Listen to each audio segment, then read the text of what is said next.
We all know that the Toronto Raptors need to add a center to their team, but there is another major problem that has plagued this team over the last couple of seasons, but it seems like Trent Jr. is the answer to our problem. So in today's video, we break down what those problems are and how Trent Jr. has fixed it. Let's get into it.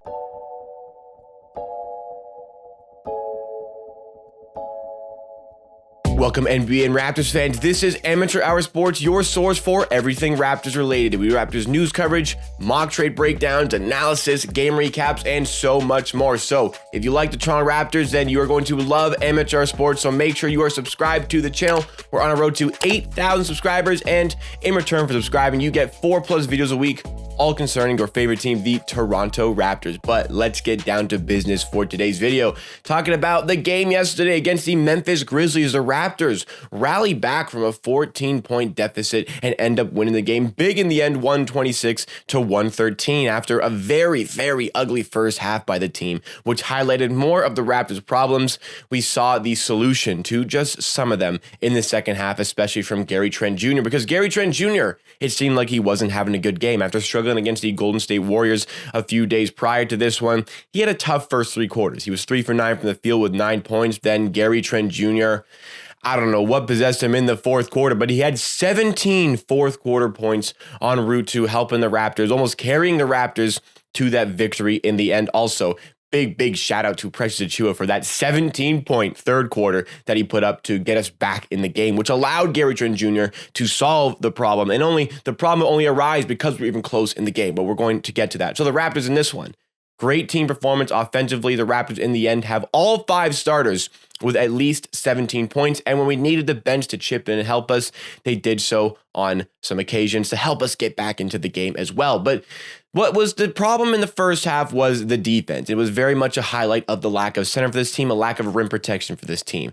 Chris Boucher was the backup center as the Raptors did not have Khem Birch available for this game, and he showed his fragilities on defense in the first half, leading to not getting any minutes in the second half, which kind of helped this team. And also, Yuta Watanabe's return to the team was a big spark on defense. He was still figuring out his game offensively, but the Raptors have really struggled with their rotations so far this season. The rotations on defense, closing out the open man, but Yuta Watanabe is so good and so smart. You don't notice any sort of rotational breakdowns. You don't notice him ensuring there's no rotational breakdowns, just something that goes behind the scenes a little bit. But hey, next time there's a game, make sure you're watching and focusing on Yuta Watanabe's defense off ball just to see how smart of a player is. But we want to talk about Trent Jr. today. What is this grand problem the Raptors have that needs fixing? Well, last year, for pretty much the entire season, people like me who talk about the Raptors and people on Twitter, social media in general, were clamoring the Raptors to get a shot creator. We do not have a shot creator on this team. I remember in the offseason before last season, I was really clamoring this team to go out and acquire a shot creator, go out and get a free agent who can create his own shot, because the Raptors desperately lack that. And as much as I love Norman Powell, this trade is looking better and better all the time, because Trent Jr. is still just 22 years old, and he is the closer that this team needed. Gone are the days of having those late game situations where there is just nobody who we can rely on to hit a shot. Trent Jr. proved yesterday and on many other occasions that he can be that difference maker in those clutch settings, because in the Raptors, their offense, honestly, in the fourth quarter, for a lot of it, wasn't fantastic. I know he put up 126 points, but let me kind of elaborate at what I'm getting at here. As good as Trent was, the 26 points was incredible. Lots of those points, what makes it even more incredible for Trent, a lot of them, if not all of them, were heavily contested, difficult shots late in the shot clock, which really means the Raptors had a pretty tough offensive set. And when, here you go, Gary. They stick the ball in Trent Jr.'s hands, they get out of the way, and Trent knocked down tough shot after tough shot. Some ridiculously contested threes. Plus, when he didn't have the 3-ball on, because there's good defenders on the Grizzlies, like Dylan Brooks is a good defender, he would close out and take away all that space from Trent right as the shot clock is going down. But still, Gary could find a way to get past him, get a shot in mid-range. Sometimes he'd get to the rim, sometimes he'd get fouled. Trent Jr. was scoring on every level for the Raptors. And that's the difference that he has. That's the difference that Trent Jr. has that not a lot of the Raptors player has. Trent Jr. is a good size for a shooting guard, which allows him to shoot above some of his contested shots on the outside for 3-pointers, but also, again, the dribbling, and the personal shot creation that he has to step inside and hit mid-range shots. I mean, that's his bread and butter, hitting that elbow J. Gary Trent Jr. has been doing that all season at a very good clip, and that is also part of his progression from last season to this season. And he's also doing a lot better at getting to the rim. Last season, Gary Trent Jr., as good as he was, as much as we liked him, it was a different player there. Gary Trent Jr., I think, profited a lot from the Raptors tanking in the sense that Gary Trent Jr. profited with a high volume of shooting opportunities. He could shoot the ball a ton, and there were really no repercussions because the Raptors, if we did lose a game, it didn't really matter for us because we kind of wanted to lose to get better picks and land this guy. But this season, Gary Trent Jr.'s progression has been astronomical. Defensively, completely different player. Last season, Gary Trent Jr.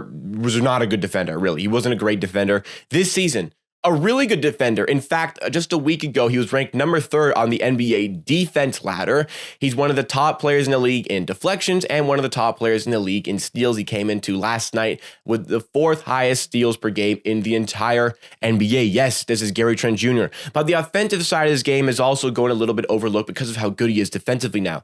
On the offense, the 3-pointers, he kind of always had. He's getting a little bit more consistent with them. The mid-range shots. I'm not a fan of the mid-range shots. I'm a bit of an analytics snob, but Gary Trent Jr. hits them at a good enough rate that it makes them necessary for him to hit, because it also enables other parts of his game, because you have to defend the mid-range shot, but you have to defend the 3-point shot. Well, Gary Trent Jr. last season was accused of really not hitting any layups.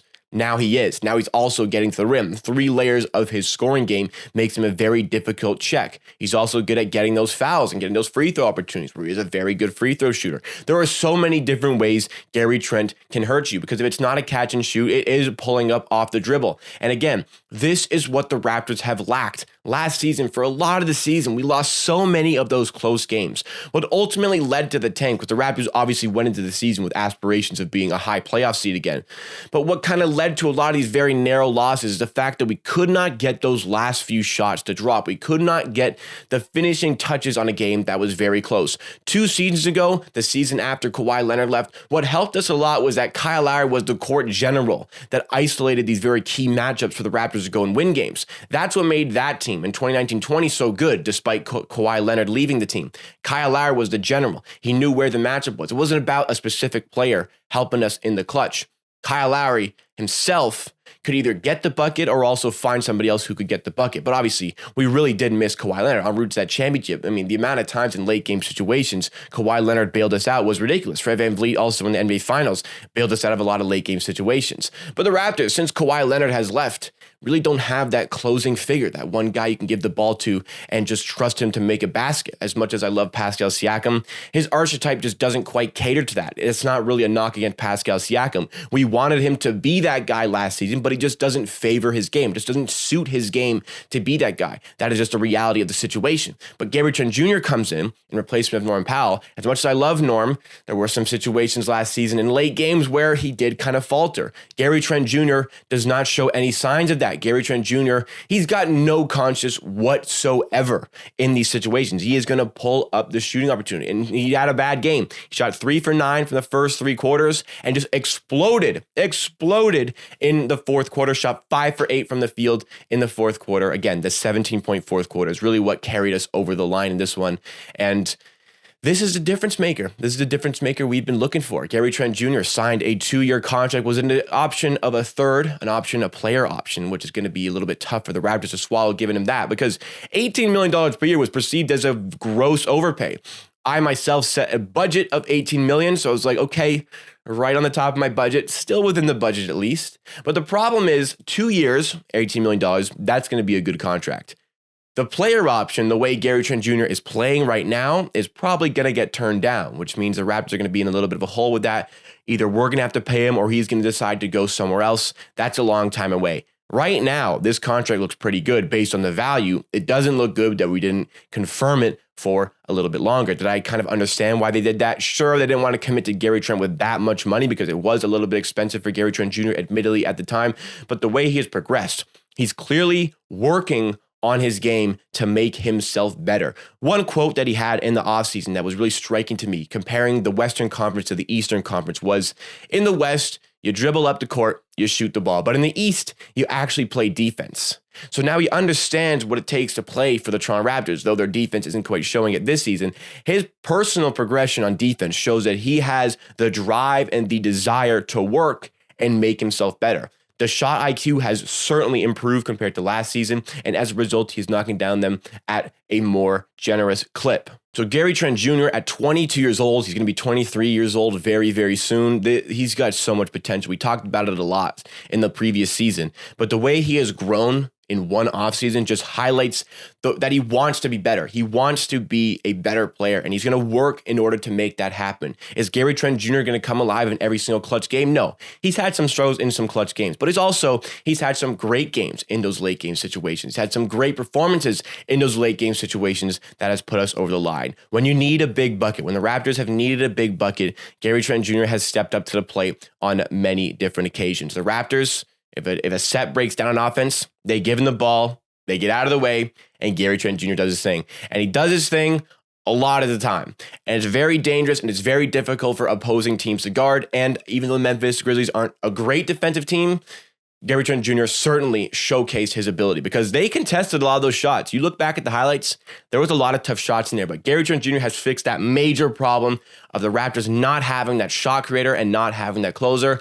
And I'm all here to see his development. Yesterday, I did a tier list video showing how players have either exceeded or gone under my expectations. I put two players in the way above expectation category, the outstanding category. That was Scottie Barnes and Gary Trent Jr. Some people questioned why, but I think yesterday was a good indication of why he has done that offensively. But more importantly, the defensive side of his game is what is really putting me on Gary Trent Jr. this season. So, Gary Trent Jr.'s comparison. Are you regretting only giving him that 2-year +1 contract? Do you think we still overpaid for Gary Trent Jr.? Let me know your thoughts and opinions in the comments down below. That is it for me for today, guys. Thank you so much for watching this video. Please leave a like if you did enjoy. It would mean the world to me if you liked, helped us reach some new viewers. And if you enjoyed the video and you want to see more of me talk about the Raptors in videos like this, make sure you are subscribed to the channel. It would really help us out on our road to 8,000 subs. We'll try to get to 8 by the end of 2021 and see what the future holds for Amateur Sports. If you want to see some other content, well, we have other channels, my vlog channel, the clips channel for the Twitch chat, plus a post-game show here for every single game,